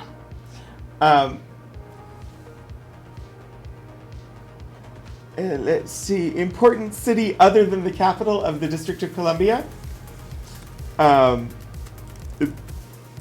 Cornflakes. Important city other than the capital? There isn't one. Cornflakes. Yeah, well. It Yeah. lines up Yeah. to cornflakes. But upside down cornflakes, which are still just cornflakes. The capital of the state District of Columbia is Washington. Considering that, yeah, this doesn't work so well for something that's not a state. Although, sorry, I grew up in the metro there, and I have thoughts on statehood for DC. Save it for another stream. Mainly that it should be. 486,869 was the population of DC at the time. Again, cornflakes. They were really popular. Rankin population 41, Rankin size 49. So it's bigger. No. There are only 49 entries here. So it's the smallest size-wise, but it's bigger population-wise than some of the others. Yes. Principal river, the Potomac. Square miles, 70. Population of the state, 486,869. Year entered the Union, 1790. Why did they even do this? Why did they put DC on? I don't know. Yeah, for knowledge? Yeah, for knowledge. Yeah. Why include a territory that isn't a state and that doesn't fit? That's, what's funny is, had they included U.S. territories, they would have fit the pattern better than DC. Had they included the Alaska Territory, it had a capital. It had other cities. Had they included Puerto Rico, it has a capital. It has other cities than the capital. It would have fit better than DC. DC does not fit All their right. pattern. It's not the wheel's fault. But, yeah, no, it was really cool. That's a neat, it's a neat item. Yeah. Sentences. So They have beginnings, middles, and endings. So I know we're coming close to end of stream, so I think I have a very fitting last item. Because as we talked about earlier in the show, we have some historical rage, but, it's happening in chat. So I have a good last item for us. As we talked a little bit earlier, Charles W. Post was a patient at the sanatorium, and that led to him getting in on the breakfast cereal game. So what better way to end than a pamphlet from Postum Cereal Company, a.k.a. C.W. Post Company. Good things to eat from Wellville. Yes. Postum Cereal Company Limited, Battle Creek, Michigan.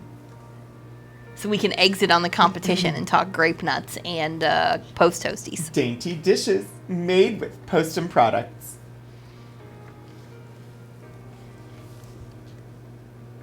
So this is 1917.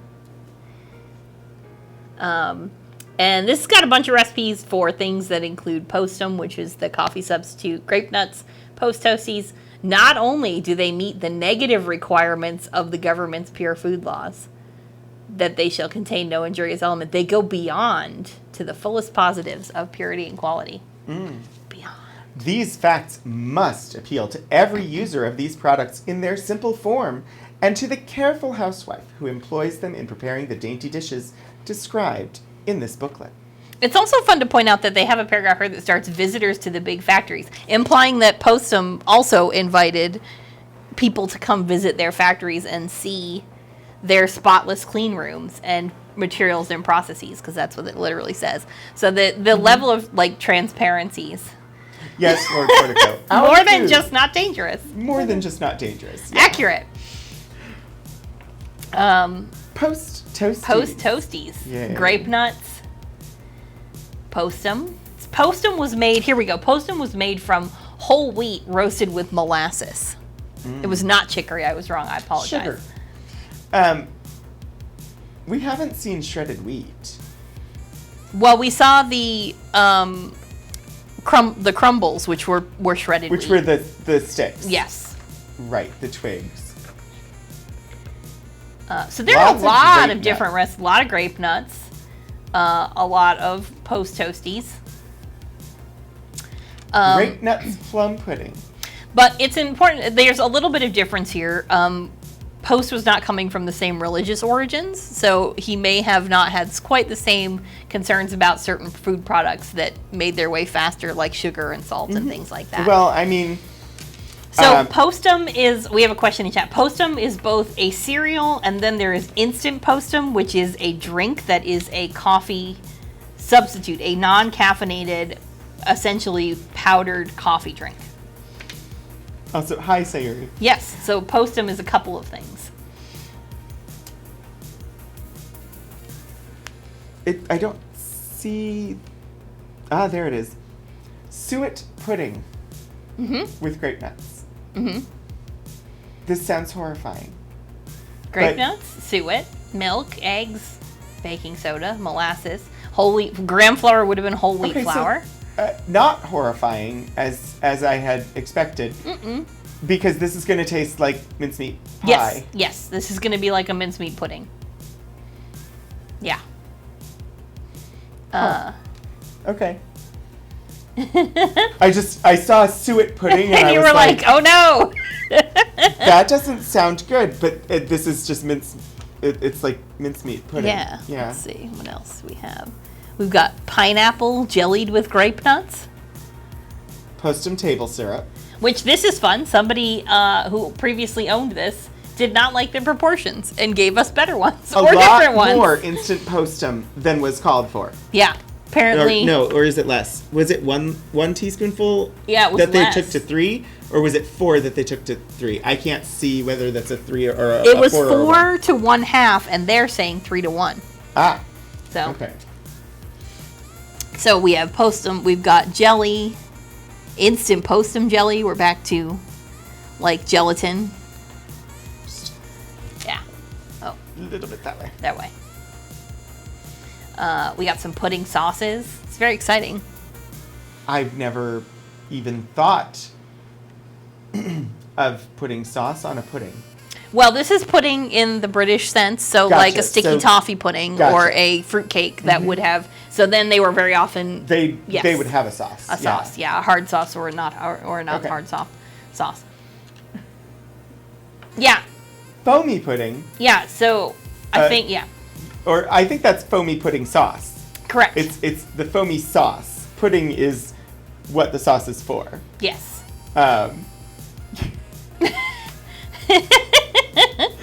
Also, we do have we have a lovely raid joining us from 16-Bit Eric. Welcome in, raiders. Welcome to the history of Kellogg's and the history of cereal.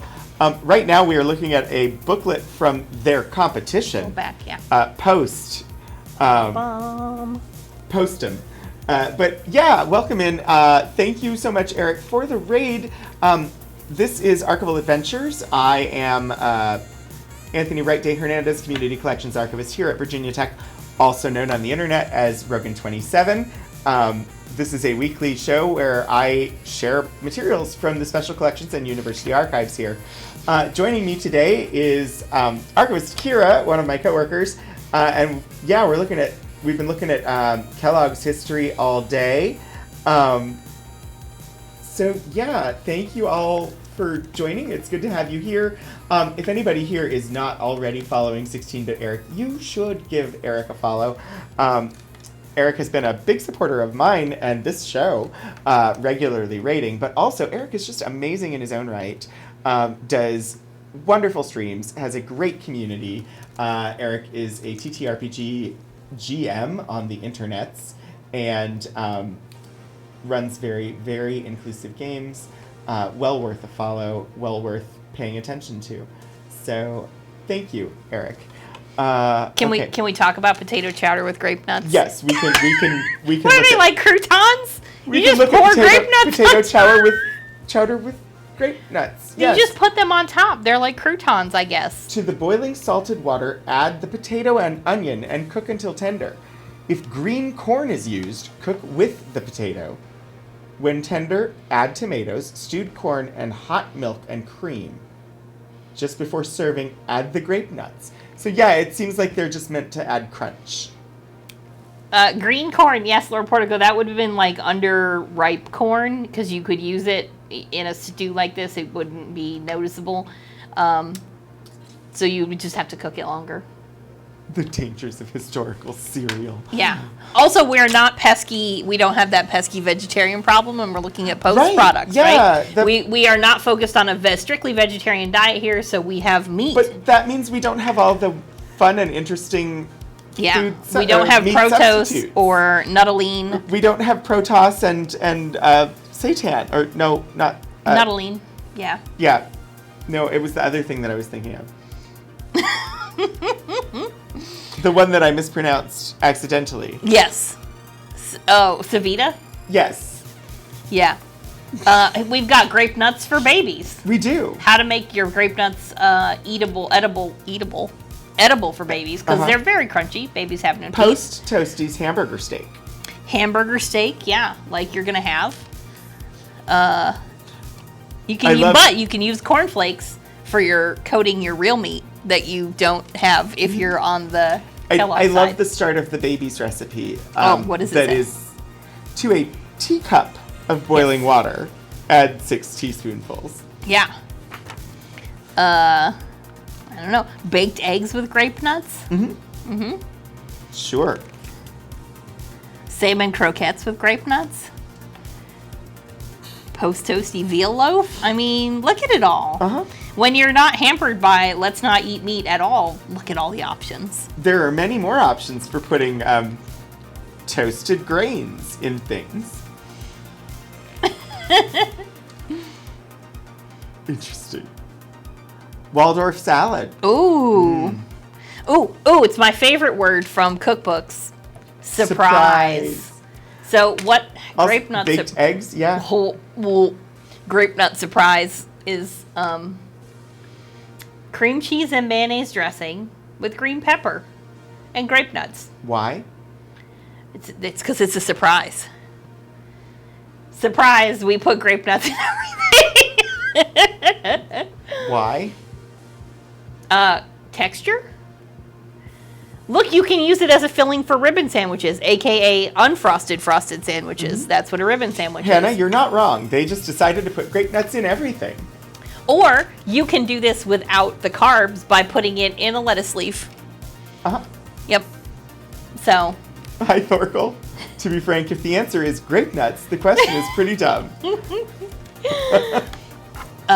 Anyway, we're at time, but I wanted to touch on the competition before we ended our stream today, because this was all tied in. These companies were in the same place. They were literal neighbors. They were competing with each other to create products and sell that product for a really long time.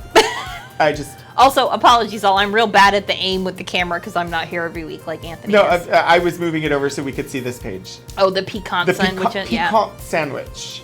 Mm-hmm. Grape nuts. Surprise, surprise. Eggs, pickles, olives. 2 kinds of pickles. Butter, and olives, and paprika. On brown bread. Yeah. Well, yeah. And the lettuce is optional. Also, cheese toast with grape nuts and horseradish. I don't know. I don't think the answer is we should put grape nuts on everything. Yeah, sure. So for anybody who did just get here with the raid, the history of the Kellogg's company and family is very interesting. You can always watch the VOD of this stream if you want to see what we looked at today on the stream. If you want to research on your own, we'll just give a heads up that there are content warnings for interesting historical ideas about sexual relations and the consumption of things like sugar and meat and other such things that make foods taste good. So yeah, some content warnings there. Yep. But yeah, and yes, personal beliefs were held that we did not discuss in detail today for reasons. But there are some blog posts on our cooking-focused blog. If you want to take a look at those and learn a little bit more, it is quite surprising and interesting to see. Yeah, we should probably wrap up. Yeah. Because it's time and we have stuff to tear down in order to end our day. But thank you for letting me come again. I had a great time talking about Kellogg stuff. As some of you we've already had a request for some other stuff. For those of you who joined us late, I have petitioned publicly to come do a show about sandwich fillings and frosted sandwiches. Frosted sandwiches. We have some interest in wellness history. There are other topics we've talked about, me visiting to talk about food history too, because we were planning on a once a semester thing. So yeah, seems to work out end of semester. Archivist Kira again. Probably, I think the next one is right around the end of summer was a hoped for time. I don't know for sure that it will happen, but we'll see. We should figure out where we are going to raid. Also, I should look and see what we're doing next week, because I don't remember.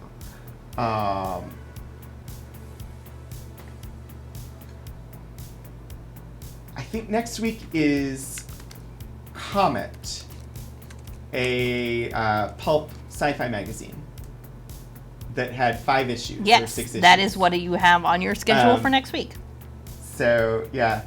Let's see. Steven is on. And we do like raiding into Steven. There's also the aquarium that has the aviary cam today.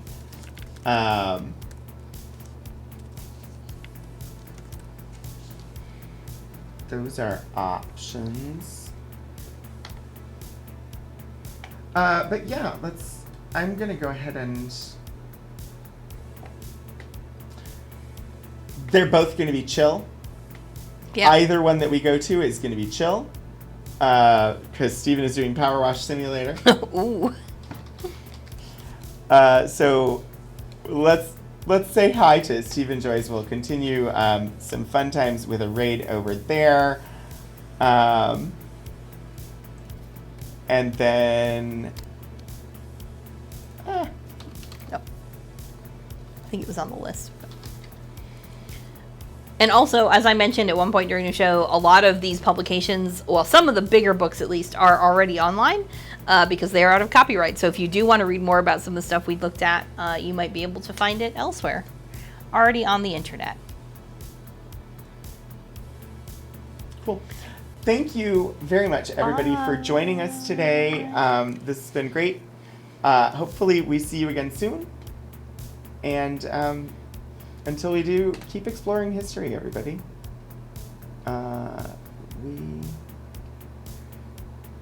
It's so tiny. Where is it?